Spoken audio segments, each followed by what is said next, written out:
Mano veleno mova vis lankioja, kai aš ją naudojuosi. Kaip galėčiau to išvengti? Na, čia yra jūsų grąžto ir veleno adapteris.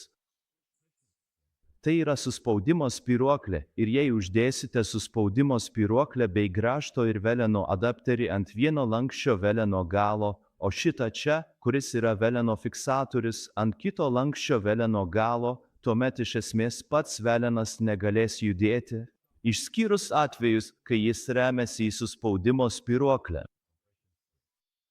Tai neleis jūsų movai slankioti aukštyn ir žemyn ant veleno.